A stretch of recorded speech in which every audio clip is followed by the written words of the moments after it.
They called me the naive housewife who couldn't survive without him. My husband paraded his mistress while his lawyer smirked at my silence. But when those courtroom doors opened and my father walked in, their faces went white. They had no idea who I really was. My name is Lillian, and for 8 years I played the role of the perfect, simple wife. I know what you're thinking. Why would anyone hide who they really are? But you have to understand, I grew up watching gold diggers circle my father like vultures. Robert Castellano. Maybe you've heard the name. He owns one of the largest agricultural empires in the country, thousands of acres of farmland, food processing plants, distribution networks spanning 12 states.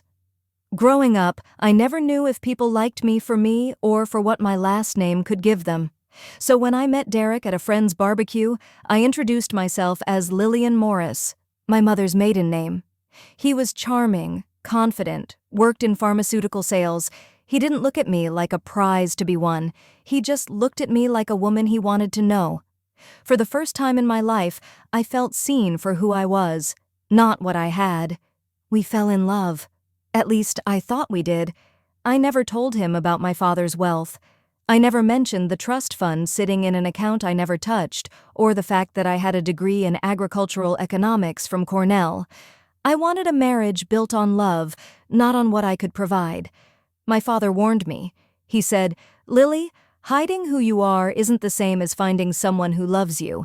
But I was stubborn. I thought I knew better. Derek proposed after a year. We had a small wedding. My father attended, of course, but I'd briefed him. No flashy gifts, no mentions of business, just a father giving away his daughter.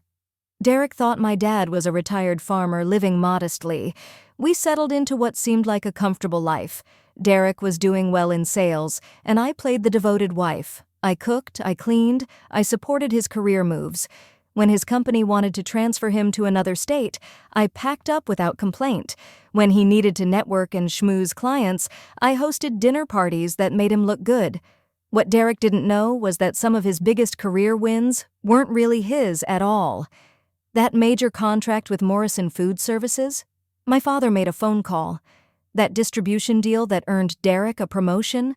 I'd mentioned Derek's company to one of my father's business partners over a lunch Derek knew nothing about. I wasn't trying to manipulate his career. I just wanted to help my husband succeed. I thought we were a team. But somewhere around year 6, things changed. Derek started working late, not occasionally, constantly. His phone became a fortress, angled away from me, passwords changed. He'd come home smelling like perfume that wasn't mine, with receipts in his pockets for jewelry I never received. I'm not stupid. I knew what was happening. But instead of confronting him immediately, I decided to watch and wait. Call it intuition, but something told me I needed to be smart about this. I started keeping records, photos, receipts, bank statements. I noticed money disappearing from our joint account. Small amounts at first, then larger ones. Dinners at expensive restaurants on nights he said he was working late. Hotel charges in our own city. And then one evening, I saw them together. I'd gone to pick up his forgotten briefcase from his office, and there they were in the parking lot. Derek and Courtney, his 26-year-old colleague. The way he touched her face, the way she laughed. It was intimate in a way that made my stomach turn. I sat in my car and cried for an hour, not just because my husband was cheating, but because I realized our entire marriage might have been a lie. Had he ever really loved me? Or had he just loved the idea of a quiet, supportive wife who didn't ask questions or make demands? The Derek I came home to that night was a stranger. He was cold, dismissive. He made comments about how I was lucky to have him, and asked what I'd even do without his income. The irony was so thick I almost laughed. Here I was, worth millions in my own right, being lectured about financial dependency by a man who'd unknowingly built his career on my family's connections. 6 months after I discovered the affair, Derek came home with divorce papers. He didn't even try to be gentle about it. He tossed them on the kitchen counter while I was making dinner and said, "I think we both know this hasn't been working.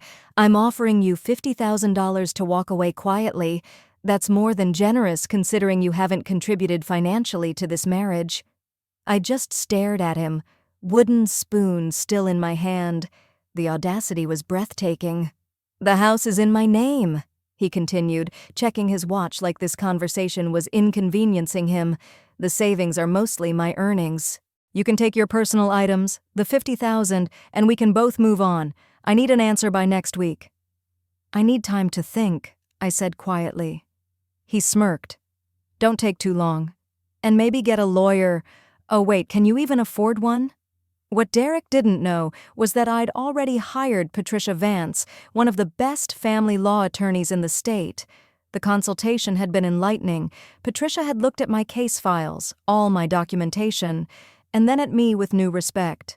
Mrs. Castellano, she'd said, and I'd actually flinched at my real name. We're going to destroy him. 2 weeks later, the real bombshell dropped. Derek showed up at the house with Courtney. She was glowing in that unmistakable way, one hand resting on her still flat stomach. I'm starting a real family now, Derek announced. Courtney's pregnant. We want to do this right, so I need you to sign these papers. Stop dragging this out. Courtney smiled at me with such condescension, it took everything in me not to react. You should be grateful Derek's even giving you anything, she said, examining her fresh manicure. Most men wouldn't be this generous. I looked at this woman, this girl, really, who'd helped destroy my marriage, and I felt something shift inside me. Not heartbreak anymore. Not even anger. Just cold, crystal-clear determination. I'll see you in court, I said simply. Derek's lawyer, Lawrence Mitchell, was exactly what you'd expect. Aggressive, loud, known for crushing opposing parties in divorce proceedings. In our first mediation, he laid out their position with theatrical confidence. My client has been the sole breadwinner throughout this marriage, Lawrence declared. Mrs. Henderson, he refused to use my maiden name, has no income, no career, no marketable skills. She's lived comfortably on my client's earnings for 8 years. The $50,000 offer is more than fair. They had no idea who they were dealing with. Patricia and I had decided to keep my background completely secret until trial. Let them underestimate me. Let them get comfortable in their arrogance. The depositions were brutal. Lawrence would ask questions designed to humiliate me. What skills do you even have, Mrs. Henderson? Can you support yourself financially? Isn't it true you've been completely dependent on my client? I answered quietly, truthfully, never showing my hand. Courtney started attending these meetings, sitting behind Derek, wearing clothes I knew cost more than the monthly mortgage payment. She'd whisper to him and they'd both laugh. They thought they'd already won. The night before trial, Derek sent me a text. Last chance, take the 50 and walk away. You don't want to embarrass yourself in court. I didn't respond. I was too busy reviewing strategy with Patricia and preparing for what was about to happen. The courtroom was exactly as cold and impersonal as you'd imagine. Derek sat with Lawrence, both of them in expensive suits, looking confident and bored.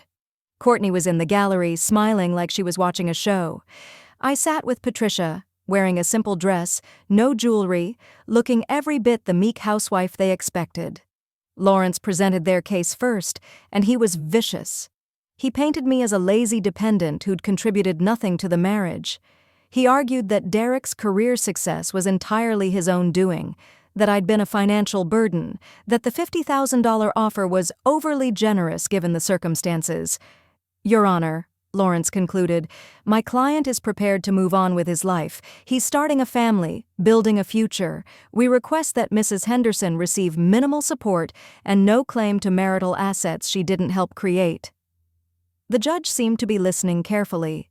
My heart was pounding, but I kept my face neutral. Then it was Patricia's turn.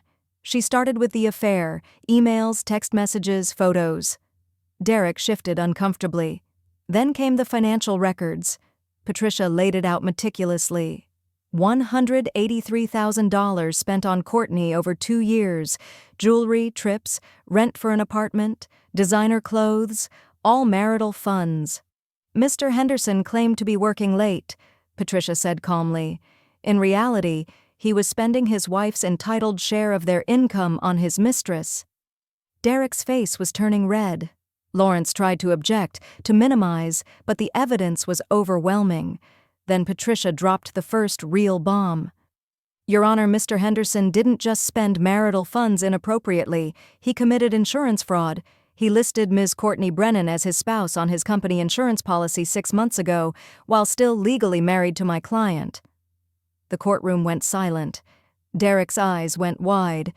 Courtney looked like she might be sick. But we weren't done. Patricia pulled out more documents, hidden bank accounts, assets Derek had quietly transferred to friends, evidence that he'd been planning this divorce for years. He'd even hidden a recent promotion and $20,000 bonus. Your Honor, Patricia said, Mr. Henderson has systematically lied about his finances, committed fraud, and attempted to cheat my client out of her rightful share of marital assets. Lawrence was frantically whispering to Derek. The confidence had evaporated, they were in trouble, and they knew it. Then Patricia said the words that changed everything. Your Honor, I'd like to call a character witness for my client. The courtroom doors opened and my father walked in. I'll never forget the look on Derek's face. He recognized the name when the bailiff announced it, Robert Castellano. And the color drained from his skin. Courtney pulled out her phone, frantically Googling, then her mouth fell open. Lawrence looked confused, then horrified as he realized who had just entered his courtroom. My father, distinguished, powerful, wearing a suit that cost more than Derek's car, walked to the witness stand with the kind of presence that comes from building an empire from nothing. Patricia began her questioning. Mr. Castellano, can you please describe your relationship with the plaintiff? Lillian is my daughter, my father said, his voice steady and strong. My only child. And can you tell the court about Lillian's background? What came next was beautiful. My father explained how I'd grown up in wealth, but wanted a marriage based on love, not money. How I'd deliberately hidden my identity to find genuine connection. How I had a master's degree in agricultural economics from Cornell, but had deferred my career to support Derek's moves and promotions. Your Honor, my father continued, my daughter has a trust fund currently valued at $8 million. She also holds a 15% ownership stake in Castellano Agricultural Group, worth approximately $12 million. She gave up a position on our board of directors to move with her husband when his company transferred him. She sacrificed her career for his. The silence in that courtroom was deafening. Derek looked like he'd been hit by a truck. Courtney's face had gone from smug to horrified. She was realizing she'd destroyed her own life for a man who was about to lose everything. But my father wasn't finished. I should also mention, he said, looking directly at Derek, that 2 of Mr. Henderson's biggest career successes, the Morrison Food Services contract and the Brennan distribution deal, happened because my daughter asked me to make introductions. She never told him. She just wanted to help her husband succeed. Derek's face was white. Everything he'd been so proud of, everything he'd used to justify his arrogance, had been built on connections I'd provided. He was a mediocre salesman who'd gotten lucky because his wife had a powerful father. Patricia then presented evidence of every sacrifice I'd made, emails from job offers I'd turned down, records of networking events I'd arranged for Derek, letters of recommendation I'd secured from my father's associates. I'd been the invisible force behind Derek's success, and he'd been too arrogant to notice. The judge was visibly disgusted. When it came time for the ruling, her voice was ice. Mr. Henderson, I find your conduct in this matter to be reprehensible. You have lied, cheated, committed fraud, and attempted to defraud your wife of her rightful assets. This court rules as follows. The marital home will be sold, with Mrs. Henderson receiving 70% of proceeds. Mr. Henderson's pension will be divided, with Mrs. Henderson entitled to half. Mr. Henderson will pay substantial alimony for 5 years. Additionally, Mr. Henderson must repay the $183,000 spent on his affair, as those were marital funds used inappropriately. Derek looked broken.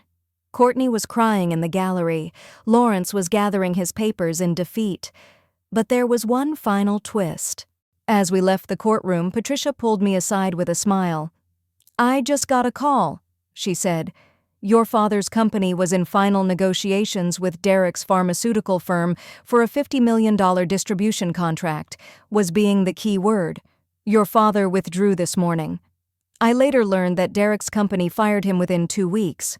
Losing a contract that size, combined with the scandal of his insurance fraud, made him a liability they couldn't afford. Courtney left him 3 months later. Apparently, a struggling, disgraced ex-sales director with massive debts wasn't quite the upgrade she'd imagined. That was 6 months ago. I took my settlement, about $900,000 total, and bought a beautiful property an hour from my father's main estate. I joined the family company, working in strategic development, and discovered I'm actually brilliant at it. Turns out all those years of managing Derek's career and our household had given me skills I'd forgotten I had. Derek is working a low-level position at a smaller company now, struggling with legal bills, child support, and the alimony he owes me. I hear through mutual friends that he's humbled, bitter, and alone. I don't hate him anymore. I actually feel nothing when I think about him, and that's the best revenge of all. Here's what I learned. I hid my identity trying to find real love, but I learned that silence isn't always strength. I should have left when I saw the red flags.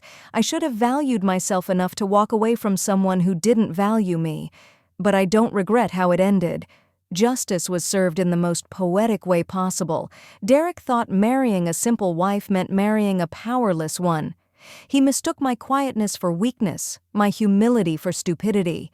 That mistake cost him everything: his career, his reputation, his future, and hundreds of thousands of dollars he'll be paying me for years to come. The real victory wasn't the money.